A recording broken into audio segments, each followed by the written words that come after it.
করলো।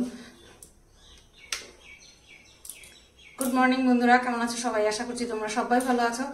আর আমি ভালো নেই, পেটে ব্যথা, বড্ড পেটে ব্যথা। তো সকাল বাজে এখন 8টা, আর আমি আমার সবজি নিয়ে রেডি সংসার নতুন করে শুরু করার জন্য, মানে আজকের দিনের জন্য নতুনভাবে সংসার করার জন্য। আবার উল্টো পাল্টা কিছু ভেবো না কিন্তু। তো পটলটা যে কুটে রেখেছিলাম সেই পটলটা বের করে নিলাম, এদিকে ভাত বসিয়ে দিয়েছি। ও তার আগে তো বাসি কাজ করা হয়ে গেছে, থাইরয়েডের ওষুধ খাওয়া হয়ে গেছে। কালকে রাত্রেবেলা ভাত খাওয়ার আগে গ্যাসের ওষুধ খেয়েছি, তাই আজকে খেলে দুপুরবেলার দিকে খাবো। কারণ সময়ের একটা 24 ঘন্টার গ্যাপ লাগে না, 12 ঘন্টার তো গ্যাপ লাগে। দিনে 2টো করে গ্যাসের ওষুধও খাওয়া যায়, সুতরাং 24 ঘন্টায় 12 ঘন্টার গ্যাপে খাওয়া যায়। আর এই যে মাছ নামিয়ে নিয়েছি, জল দিয়ে রেখেছি। জল দেওয়ার প্রয়োজন নেই, নর্মালে রেখে দিয়েছিলাম, তবুও একটুখানি ধুতে তো হবেই, ধোয়া তো লাগবেই একটুখানি, সেই কারণে জল নিয়ে রেখেছি। আগে ভাবছি পটলটা করবো তারপরে মাছটা করবো, নাকি আগে মাছ করবো তারপরে পটল করবো, সেটাই ভাবছি।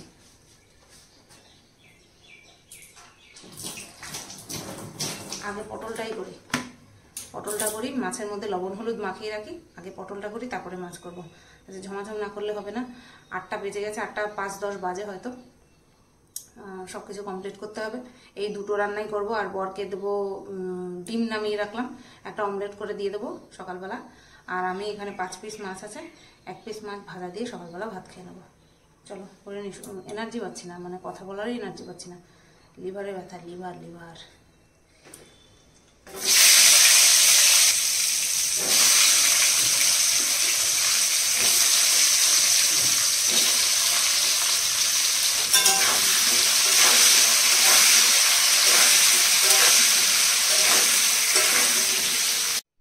পটল ভাজলে পরেই দেখো তেলের অবস্থা কীরকম কালো হয়ে যায়। এমন না কিন্তু পটল যে পুড়িয়ে ফেলেছি, এমন কিন্তু না, কিন্তু পটল ভাজলে পরেই তেলের কালার এমন অসহ্যকর হয়ে যায় না, ভালো লাগে না। তো যাই হোক, পটলগুলো আমার ভাজা হয়ে গেছে। পটল ভাজতে ওদিকে মাছের জন্য টমেটো দিয়ে মাছ করব, তো টমেটো কোটা হয়ে গেছে, পেঁয়াজ কোটা হয়ে গেছে, সব করে নিয়েছি একসাথে। তার মধ্যে পটলে যে মশলা দেবো সেই মশলাও করা হয়ে গেছে মিক্সিতে আর কি, অবশ্যই টমেটো, আদা আর কাঁচা লঙ্কা এই দিয়ে মশলাও মিক্সিতে পেস্ট করা হয়ে গেছে। আর এখন হচ্ছে এই আলুগুলোকে একদম মিডিয়াম আঁচে ঢাকনা দিয়ে হতে দেবো, কারণ কড়া করে ভেজে তো লাভ নেই যদি সেদ্ধ না হয়। তো বন্ধুরা দেখো, আলুগুলো খুব সুন্দর করে ভাজা হয়ে গেছে। আর এক্সট্রা তেল একটুখানি আমি তুলে রেখেছি বাটিতে, তেলটা বেশি মনে হচ্ছিল। আর এই আলু ভাজার মধ্যেই আমি মশলার পেস্টটা দিয়ে দিলাম, আর এর মধ্যেই সমস্ত গুঁড়ো মশলাগুলো দিয়ে দেবো। লঙ্কার গুঁড়ো, লবণ, হলুদ, তারপরে জিরে গুঁড়ো, চিনি দিয়ে তারপরে এইভাবেই কষিয়ে নেব।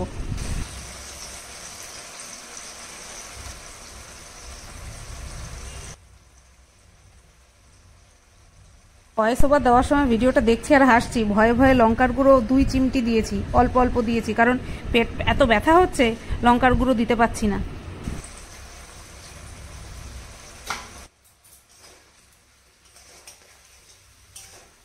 তোমরা কিন্তু ভেবো না যে আমি পরে তেল অ্যাড করেছি, এটা কিন্তু মশলার মধ্যে আমি একটুখানি জল ওই মিক্সার গ্রাইন্ডার ধুয়ে মশলার মধ্যে অ্যাড করে দিয়েছি, সেই কারণে কিন্তু ঝোল লাগছে।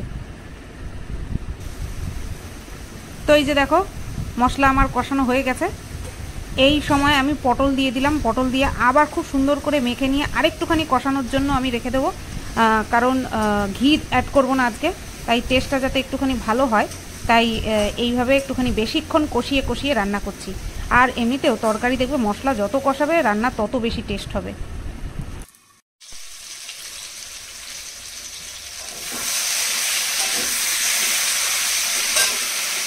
আমার যতটুকু কষানো প্রয়োজন ছিল হয়ে গেছে। এবার আঁচটা বাড়িয়ে দিলাম গ্যাসের। এবার আমি জল অ্যাড করে দেবো একদম পরিমাণ মতন, যাতে করে পুরো ঝোল নাও থাকে, আবার একদম শুকনো না হয়ে যায়।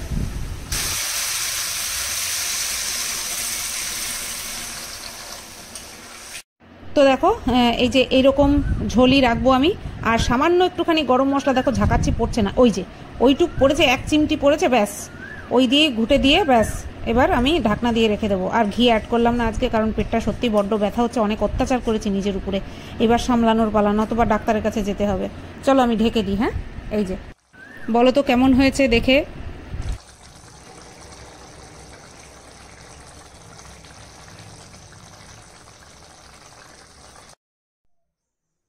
তো পটল হয়ে গেছে, কড়াইটাকে এমনি জল ধোয়া করে নিয়েছি, মাজিনি কিন্তু, জল ধোয়া করাতেই পরিষ্কার হয়ে গেল। আর প্রথমে ওই যে বাটির তেলটুকু দিলাম, ওটা হচ্ছে পটলের মশলা কষানোর আগে আলু ভাজার থেকে তলার থেকে আর কি তুলে রেখেছিলাম। আর এই এখন মাছ ভাজা বসিয়ে দেবো। পাশে কোকিল ডাকছে যখন ভয়েস ওভার দিচ্ছি, আর কোকিলকে ভেঙিয়েই যাচ্ছে, হয়তো তোমরা শুনতেও পেয়েছো। তো চলো একসাথে আমি 3 পিস মাছ ভাজি, আর মাথার পরিমাণ আজকে বেশি, আগামীকাল লেজার পরিমাণ বেশি হবে। আর এখান থেকে 1 পিস মাছ ভাজা দিয়ে আমি সকালের ভাতটা খেয়ে নিয়েছি। আবার ঝোল করতেছে, খাইতে পারো না তুমি একা?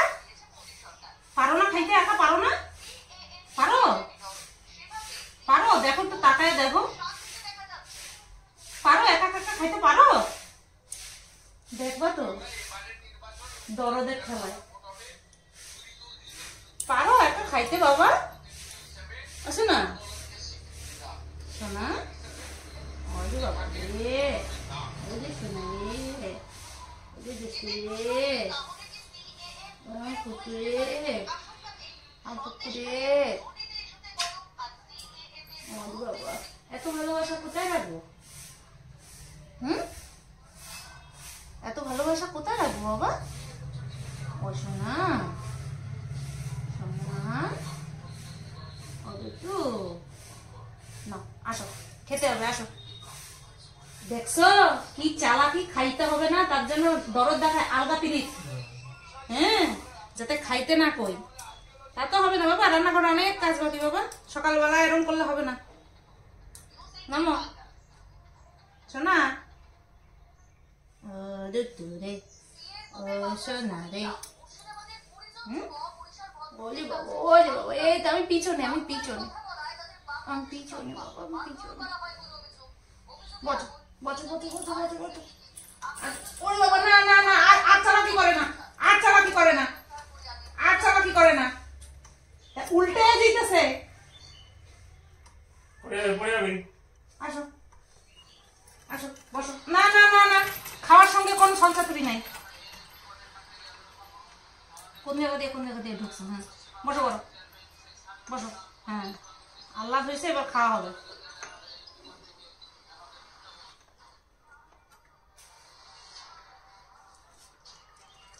বহুত ছলচাতুরি শিখছো, হ্যাঁ?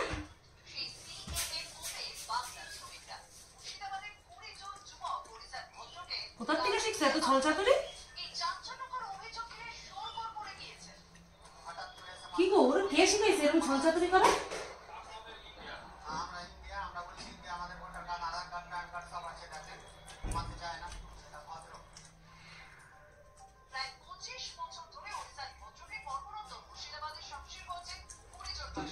তো বুঝতে পেরেছো বন্ধুরা, তোমাদের শেরু, হ্যাঁ, কত মানে বাদর হয়েছে, বুঝতে পারছো? তোমাদের আদরে আদরে শেরু বাদর হয়ে গেছে। আর এখানটায় বর আমাকে একটা কাজের কথা জিজ্ঞাসা করছিল, মানে ওই পিডিএফ এর কথা, তো সেটাই আর কি। তো এখানটায় আমি পটলের তরকারি করে মাছ ভেজে রেখে তারপরে আমি শেরুকে খাওয়াতে এসেছিলাম।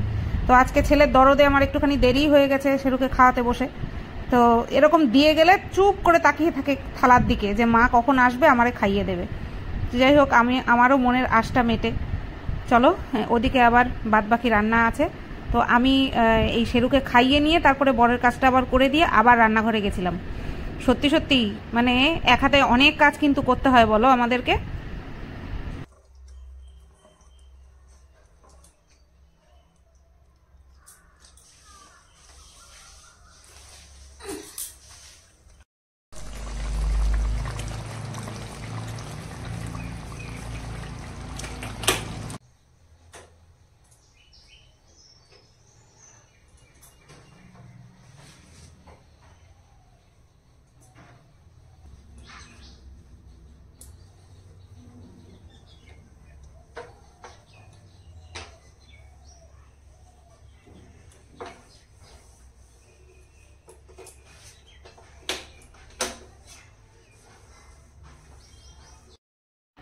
বন্ধুরা আমি শেরুকে খাইয়ে নিয়ে তারপরে রান্নাঘরে এসে মাছ ভেজে রেখে গেছিলাম, তোমাদেরকে বললাম।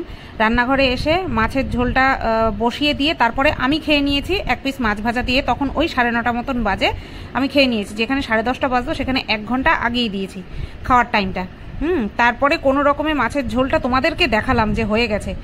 6 সেকেন্ড মনে হয় শ্যুটটা নিয়েছি, কারণ তারপরে বরকে খেতে দিয়েছি এগ অমলেট করে নিয়ে তারপরে বরকে খেতে দিয়ে দিয়েছি। আর তারপরে মানে একসাথে সব করে নিচ্ছি, মানে ঘরে গিয়ে আর বসিনি।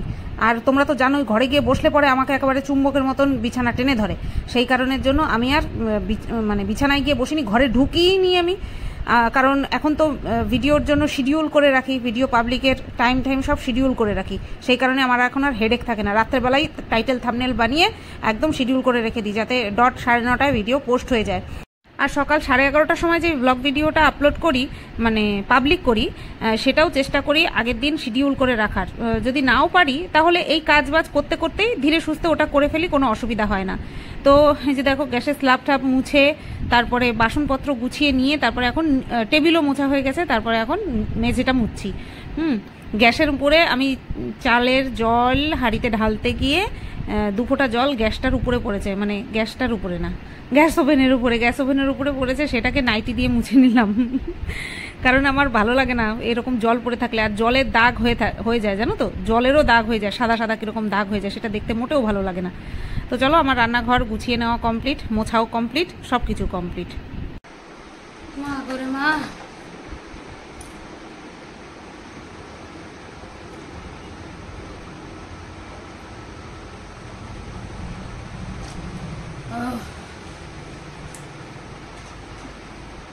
সাড়ে 10টা বাজে আর রান্নাঘরের কাজ কমপ্লিট হলো। আজকে আর ঘর মোছা নেই, স্নান করা, পুজো দেওয়া বাকি। ইচ্ছে আছে 12টার সময় স্নান করবো, ইচ্ছে আছে, কারণ হাতে 1.5 ঘন্টা আছে, 1.5 ঘন্টা রেস্ট নেবো, সেগুলোর সাথে খেলবো, ল্যাদ খাবো, যত খুশি। আবার দুপুরে ভিডিও আছে, দেখা যাক, এর মধ্যে যদি কন্টেন্ট বের করে ফেলতে পারি তাহলে তো খুবই ভালো।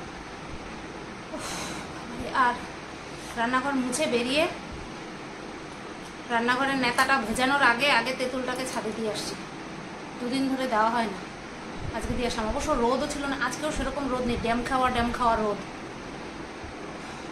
এসেই আগে ফ্যানটা চালাম, আজকে সকাল থেকে মারাত্মক গরম দিয়েছে, মানে গরমে শুরু পড়ে গেছে, দোল যেতে না যেতে ব্যাস শুরু। এটা মার্চ মাস এখনও শেষ হয়নি, আজকে 29 তারিখ মার্চ মাসে, আজকে মার্চের 29 তারিখ, এখনও 2 দিন বাকি মার্চ মাস শেষ হতে।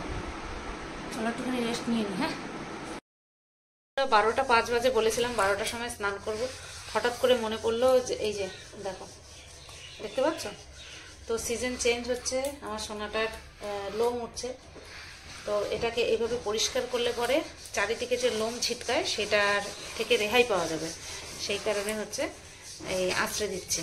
আর ওনারে আঁচড়াতে হলে এই শিকল দিয়ে বাঁধা ছাড়া উপায় নেই, খাটের তলায় ঢুকে যায়। লোম আঁচড়ানোতে ওনার বড্ড অ্যালার্জি আছে, লোম কাটাতে ওনার অ্যালার্জি। লোম কাটতে গেলে তো দাঁত দেখায়, মাস্ক পরিয়ে নিয়ে তারপরে লোম কাটতে হয়, এটাতে তো তাও আরাম লাগে, তাই চুপচাপ বসে রয়েছে আর হাই তুলছে, ঘুম পেয়ে যাচ্ছে।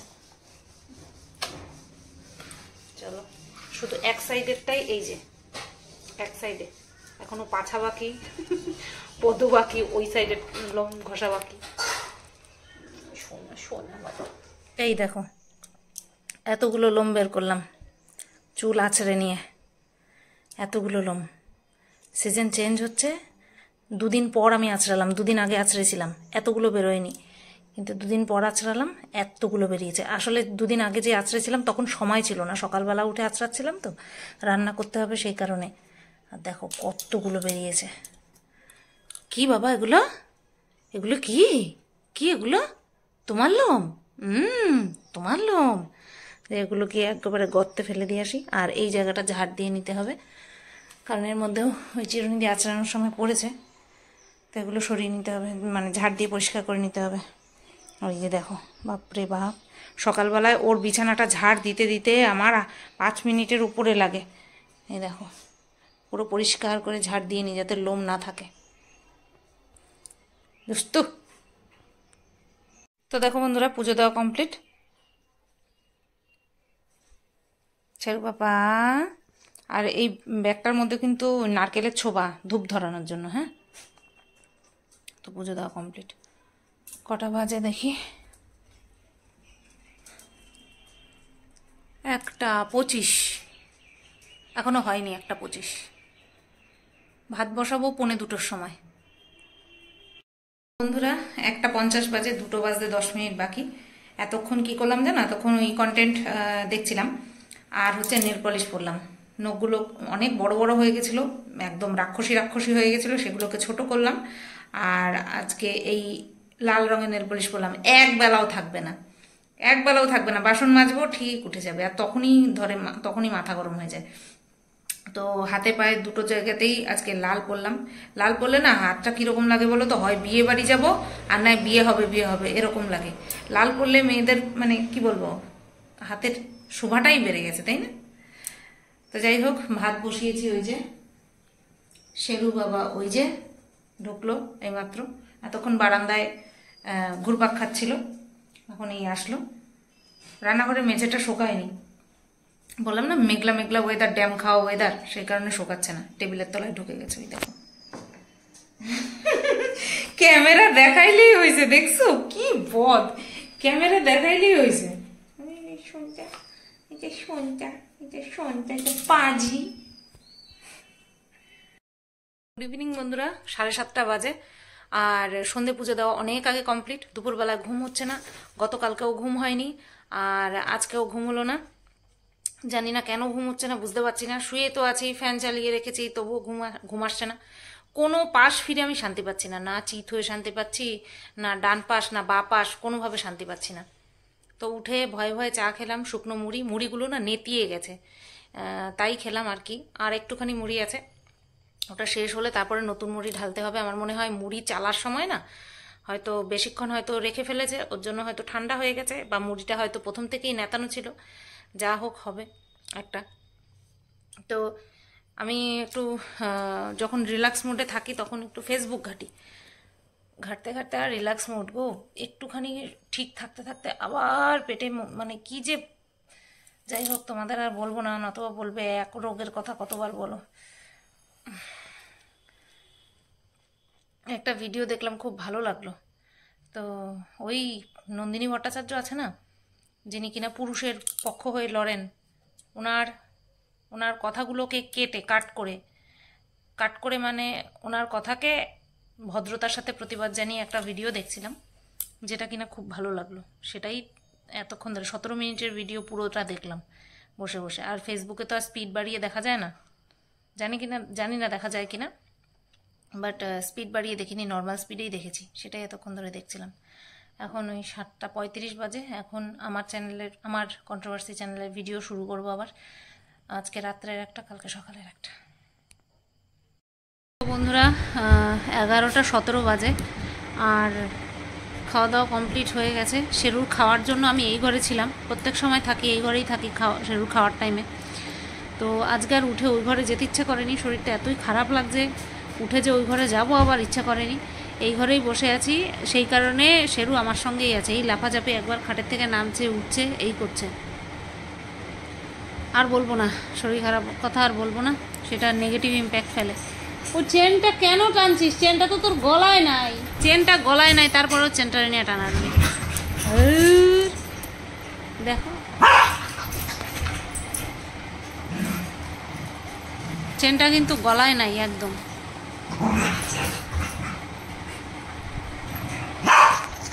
বিনা কারণে খেপে। চেনটা কি তোর গলায় বাঁধা রে? চেনটা তো নিচে দেখো, এই যে চেন কিন্তু নিচে আকশি। তা শর্ট তুই। এই হচ্ছে ঘটনা, বিনা কারণে নিজে নিজে রাগ করে। এটাও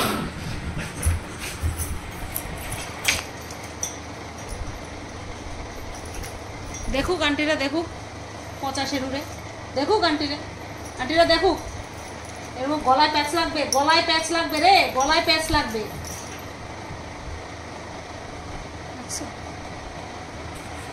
এবার এখানে গেল, বেশিক্ষণ না, তারপরেই চিৎপটাং হয়ে পড়বে, বেশিক্ষণ না। এখন ভালো আদরও ভালো লাগবে না, এখন ছটফট করার ইচ্ছে হয়েছে না, দরজাটা দেওয়া, ওই যে বাবা ওই ঘরে দরজা দেওয়া, বাবারা তো সুস্থ থাকতে দেয় না, গায়ের উপরে কী ঝাপায়, বাপরে বাপ। ওই যে ব্যাস হয়ে গেল, খেল খতম, কুমির হয়ে শুয়ে পড়লো। আবার ঘুরে তাকায় দেখে।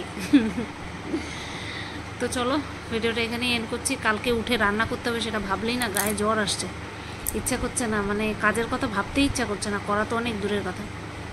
ভিডিও ছোটোই হচ্ছে, আমি যেরকম দিই সেরকমের থেকে অনেক ছোটোই হচ্ছে, সেই কারণে বলছি ছোটো হচ্ছে। সবাই তোমরা ভালো থেকো, সুস্থ থেকো।